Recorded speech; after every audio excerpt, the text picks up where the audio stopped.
Hey, Ryan.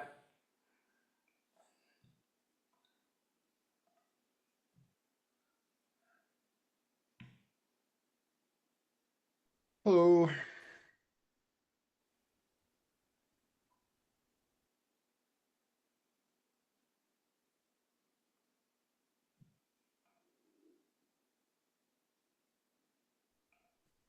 Hi, Justin. Hi, Roy. Hey, Hello, Matthew. Matt. How's the day going? Yeah, not bad, thanks. Yeah, how's yours? Uh, just got started. Yeah. All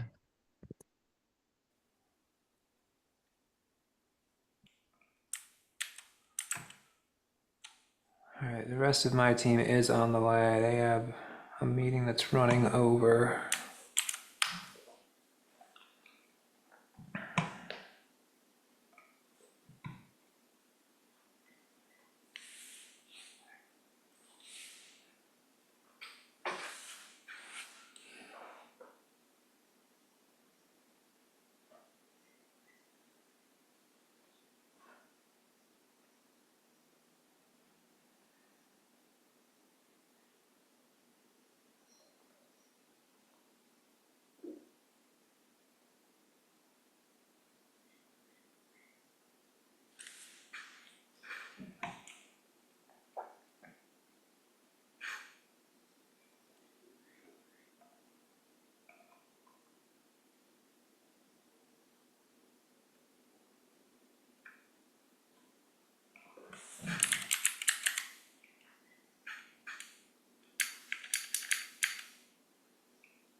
Okay.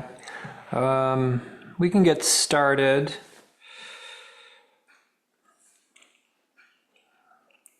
There will be other members of the team, I promise, at some point.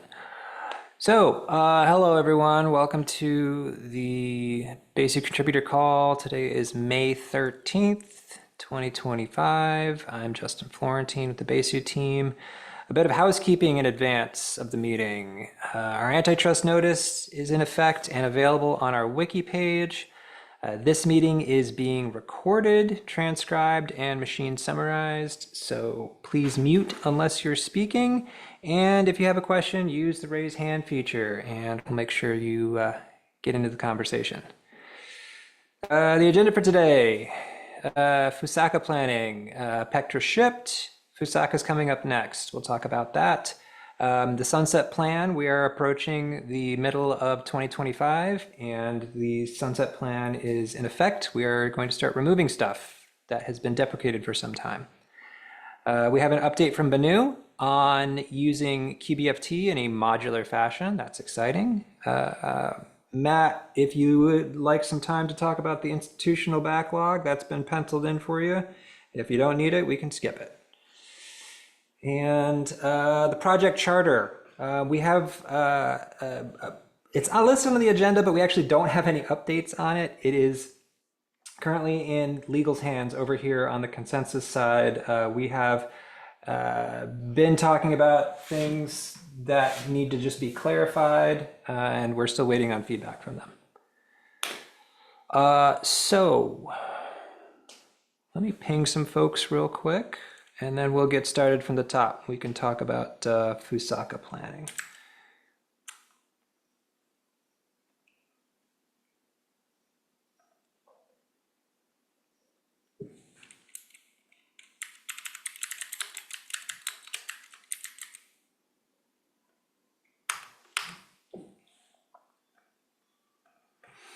All right.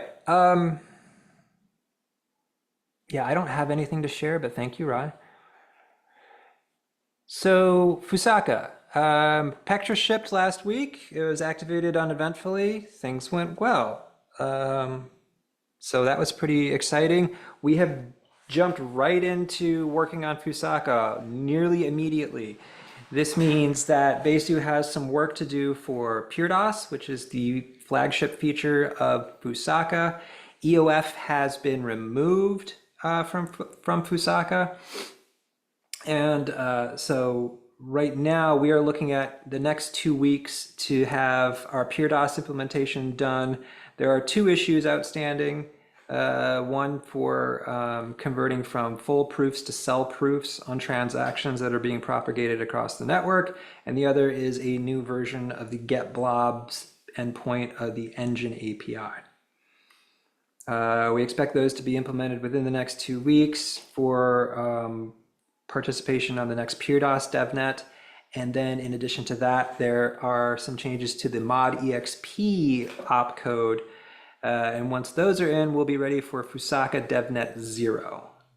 So a busy 2 weeks to make sure that we get all this in place so that we can participate on hard fork DevNets from day 0.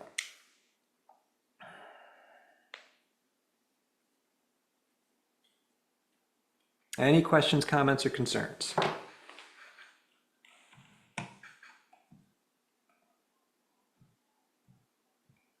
Okay. All right, next up, our sunset plan.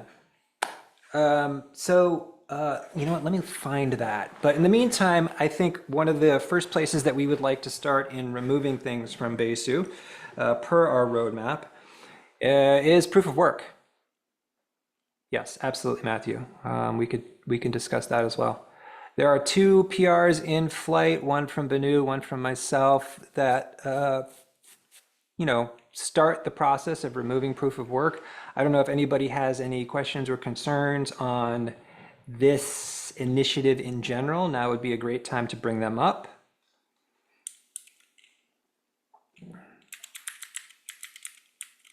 I guess Banu and I had some conversations internally on this, and I think there were more just technical questions around what needs to remain, not so much issues with us actually doing it. Do you want us to Cool. kind of raise those now? Yeah, that's what we want to hear. Maybe Banu, are you happy if I hand over to you? Yeah, for my changes, based on the testing, syncing with mainnet was working fine, but there was a comment on Discord about support for dev network, I think, which actually mines blocks that would be not working anymore after proof of work removal. Yeah, so I don't know if anyone is using that feature. I'm sorry, could you restate what feature you're referring to again? Uh, I think Sally commented on dev network equals dev option. Oh, yes. Yeah, that would be broken after this change, right? Yeah. I guess we were wondering, Justin, if is that needed anymore? Is there any reason to keep it? I don't know much about the dev network. I assume that's a proof of work kind of development, local development setup. Is that it? Yes, that's right. It's very old and not often used, Yeah, and I I may guess if at all. interject. I did see a guy in Discord asking about a quick setup to just grant some transactions through the dev option was a good candidate, but there was some kind of QBFT setup built in Docker somewhere from Daniel. I think Daniel sent me there that, which also works by the anyway as an option. yeah, my view would be we certainly want some easy ways for people who just want an Ethereum chain for local development to be able to do that quickly and easily. I guess whether or not the proof of work variant of that, which I think sounds like it's called dev, needs to persist. That feels like that's an orthogonal discussion to what the dev network really ought to do to let you set it up quickly and easily to just stick some transactions into a chain. So should we be moving that network, dev network to be using QBFT? If, That's a or good question. be removing it? That's my question. So maybe I'll try and help move that along by suggesting something, and then see see what rocks people throw at it. So I guess my thinking would be that proof of work is long since gone from public Ethereum, and from an enterprise point of view, we see no one interested in it. And so I wonder if we start with a fairly clean break of remove proof of work. If it just so happens that the dev environment, I don't know how many people are using that, but if it just so happens the easiest way to set up a node today is with dev and proof of work, then maybe we try and handle that as a follow-on action to make sure Besu is really convenient to run something locally. But we start by removing the function that we don't need in the code base anymore. And we treat kind of creating a good development experience as a slightly kind of follow-on thing. But there's just a stake in the ground for people to throw rocks at, like I say. Also, some of our automated tests, like I was looking at RPC tests, they use proof of work still to kick things forward. And so who's removing proof of work is gonna have a good time, I must say. So Banu has a Fun very time. large PR out that actually addresses that. So Who? Sorry?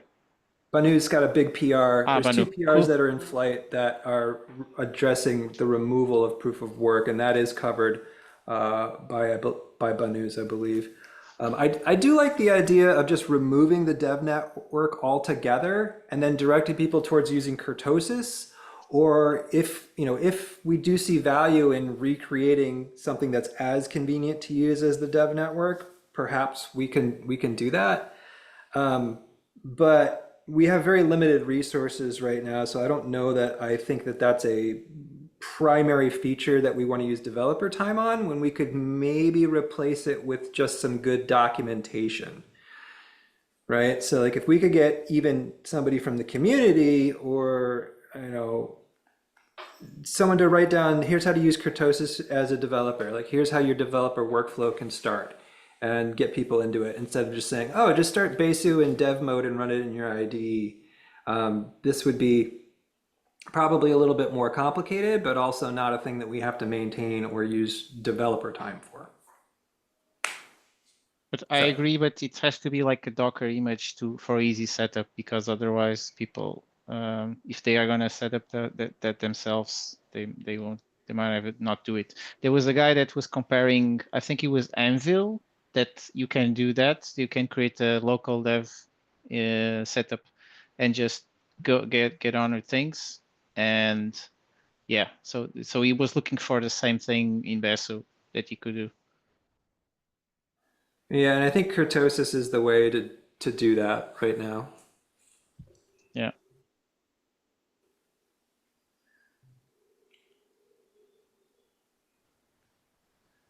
So does anybody want to not remove the dev network in light of that?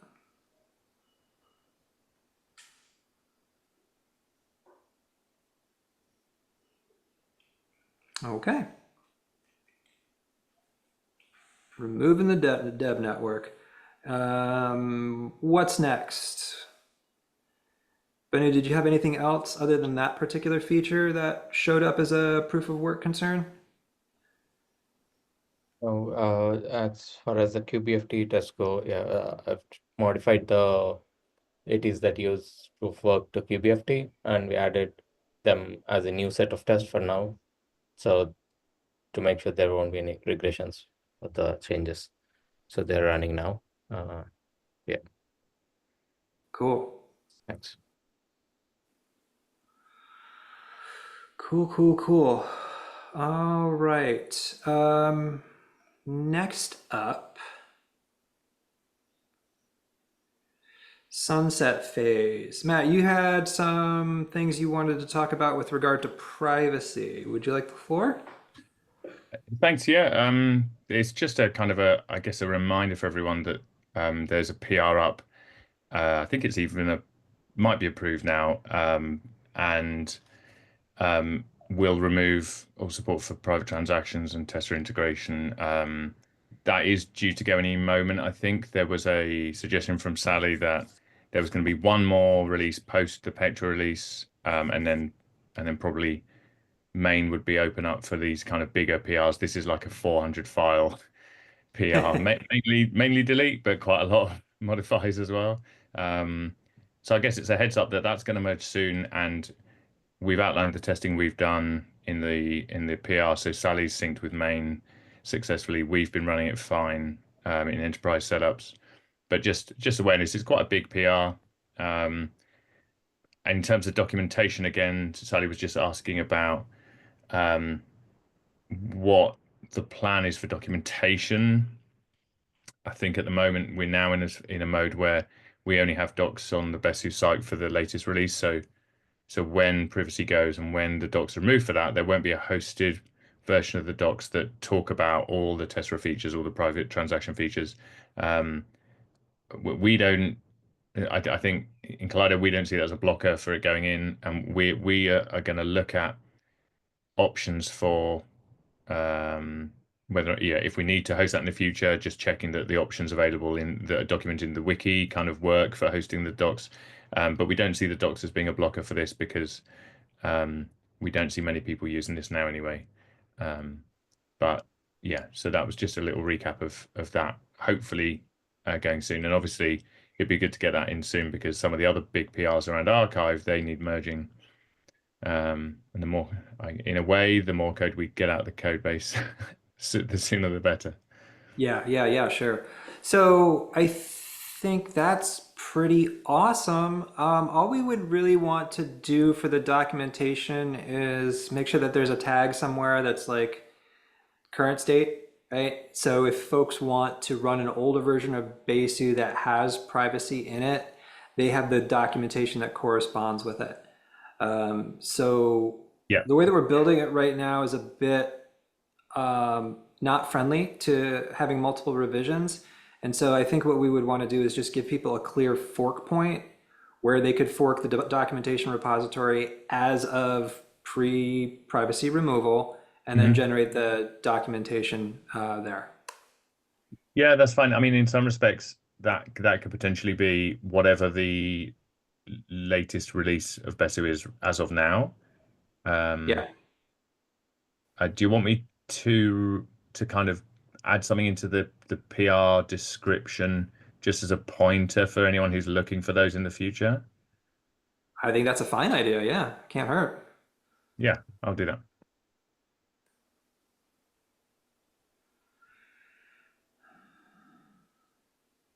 Awesome. What do folks think? So this is huge progress on our deprecation, right? Getting rid of proof of work, getting rid of privacy. Those are big steps, and we should be proud of that. What do folks want to remove next? There's fast sync removal is also in works, but What's that? What was that, Benu? I couldn't quite make that out. yeah, fast sync removal. Yes. Yeah, that is also in works. I have a PR for that. Yeah, Got maybe, it. but I think maybe that can come after these. Great.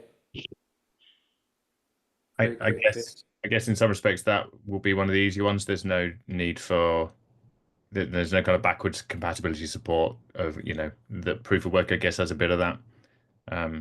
So fasting, I guess, Banu is probably a lighter PR and an easier one.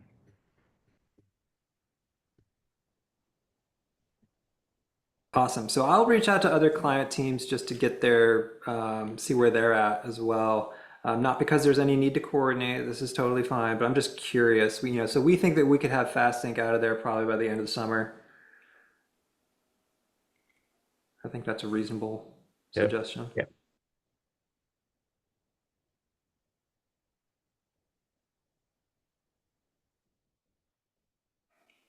Nice. Anyone else have any thoughts on sunsetting all the things?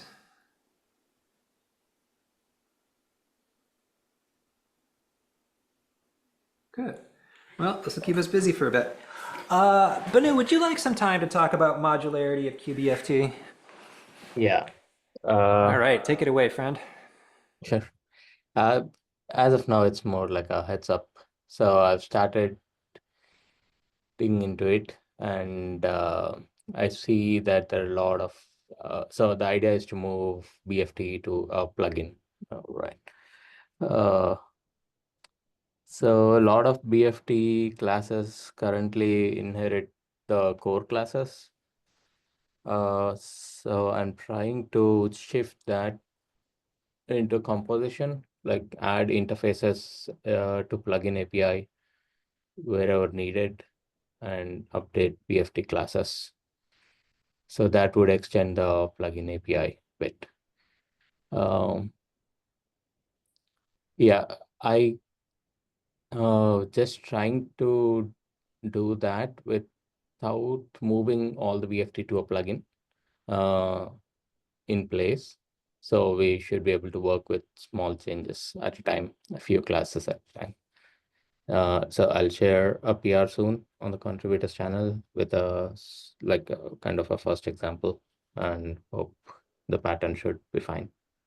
And these are mostly like data structures. What types of Yes. classes are they? Yeah. Okay. Yeah, a bit of data API and probably updates to a few services. Great.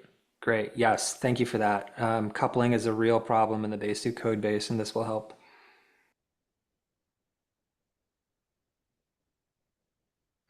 Yeah, that's it for Okay, so now. everybody be on the lookout for that PR when Banu posts it. Looking forward to that conversation. Anything else you want to add? No, that's for now. Okay, we are humming right along. Matt Whitehead, it's the Matt Whitehead hour. Do you have anything you want to bring up with regard to the institutional backlog? I guess probably not a huge amount has moved along from the previous call. We're still slightly in limbo. I think Maine is going to open up a little bit for some of these bigger PRs we have kicking around. Well, yeah, I guess one thing to mention there, we ran a Besu webinar about a week ago, where we covered a lot of the recent stuff, a lot of the upcoming stuff, and a kind of future direction for enterprise features in Besu. So I think I put a link in one of the channels, but just FYI for anyone on the call. The archive work there's one PR again. I think it's more or less ready to merge, although I think it'll be quite a big rebase before that goes in. And the state-proof version of that has been syncing with mainnet for the last probably couple of months. It's up to about 7 million blocks at the moment, full sync archive with mainnet. And so that test is going well. There's more work to do there, but again, that we're kind of on hold a little bit for the fact that opening up the main code base after Pectra has just taken a little while, as understandably. Maybe I might put Barnum on the spot a little bit. Something we didn't talk about internally, but he's been doing some work around history expiry and giving enterprise users a way, if they want, of having a similar sort of block expiry behavior to the way that mainnet's going to go. And we think there are valuable kind of valid architectures, topologies where that could make sense in an enterprise. Certainly they have the same issues around infinitely growing storage that public mainnet has. Barney, anything to add just about where that work got to, and if there was any other kind of discussion needed in this audience or not on the history expiry? Yeah, I was looking at more of storage usage using the pruning option. So that was not working as we would expect. like to reclaim storage right after pruning, like using the pruning option. So I added a couple of options to kind of enforce that or make it more dynamic. That's in PR review. Thanks, Banu. Yeah, so that area, I think we'd hope to. Sorry, go on. Sorry, I saw another option that Simon added recently, so it would go along with that. I think, yeah.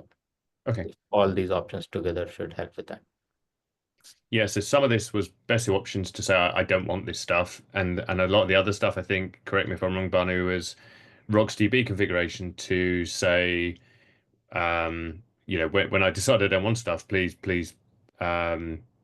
give me the space back on the file system in a slightly more expedient way, or in some cases at all. I think some of the defaults of RocksDB didn't free up some of that at all.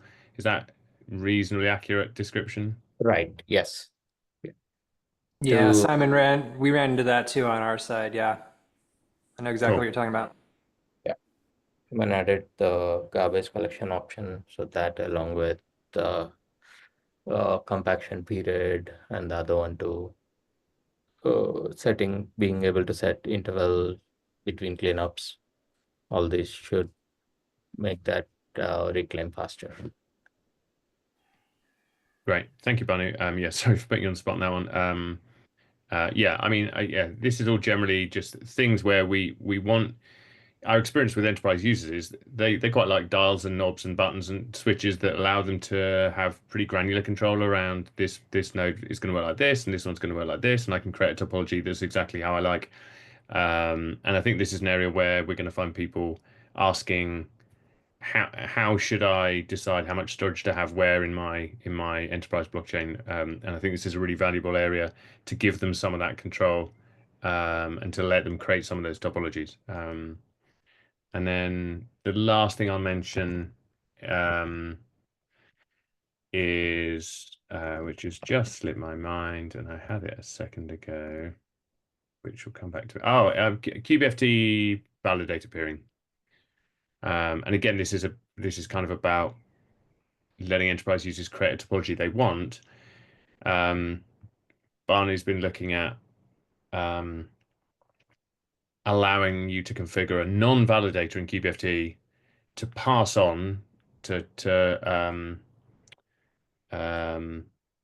gossip the QBFT comms from validators. So you can have two validators over here and two validators over here, and then in the middle you could have a whole load of static peer connections to non-validators if you want to, and the validators will still be able to propose and approve new blocks. And again, it just gives you some options around your topology. So the specific case might be if you have a load of business partners who are running validators, but you don't want your validator to be at the edge of your network, connected directly to the validator on the edge of their network, but you maybe want some intermediate nodes or what have you. Then this just adds some flexibility that I think at least one of the other Ethereum clients offers. Yeah, I think that pretty much rounds out some of the areas that we're looking at the moment. We're making good progress on a lot, and we're just kind of waiting for. We're blocked a little bit by some of the page stuff, but I think now we're close to being unblocked on that. That is interesting. If you have any docs on that design, or if it's, I mean, if you're just prototyping it, it would make sense that maybe you don't. But using kind of the execution engine as an intermediate is interesting. Might warrant a blog post or something like that. Yeah. So I can't remember where we got to with the PR yet, Banu. Okay. Yeah, PR is out. But Okay. Maybe I can add more to the details, a bit of design details. Yeah, that'd be fine. Thank you. Cool. Yeah, I think that covers it from our side at the moment, Justin. Awesome. Lastly on the agenda, project charter. Unfortunately, David, thank you for joining. We don't have any news on that matter. Okay. We have all Yeah. been reaching out to hassle the people that need to be hassled. So we will get back to you once they have been sufficiently hassled. That's thank you for doing the hassling, and no rush on my end. I mean, whenever you're ready, I just, wanted to jump in case there was a topic, but I'll join again for the next one. Awesome. Thank you.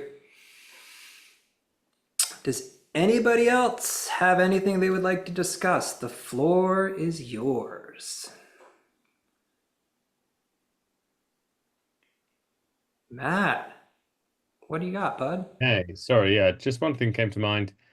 Not enterprise related at all. I mentioned it briefly on Discord. I wasn't sure. It's more of a point of order on Apache 2 licensing. I was having a glance through the Apache 2 license, and it looked like we should have notice files in things like the tar-gz that we build, and I couldn't see that we have them. We have license files. It looked like there should be notices files, and I just thought I'd mention it. I think I don't know much about it. I thought I'd mention it in an environment where someone who probably knows more about it than I do might be able to comment. I have no idea. I'll have to look into that. Yeah, it was really just a kind of a point of order thing just to mention.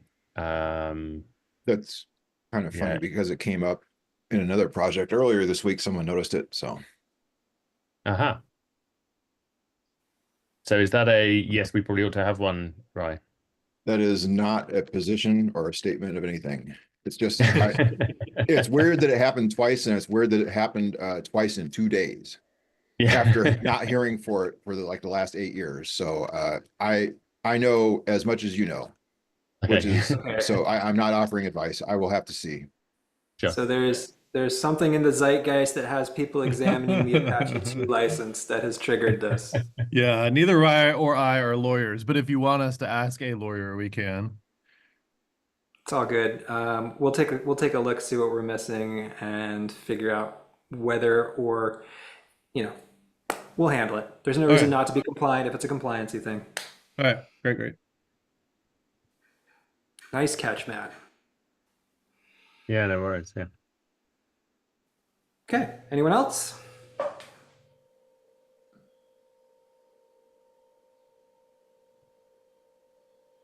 All right.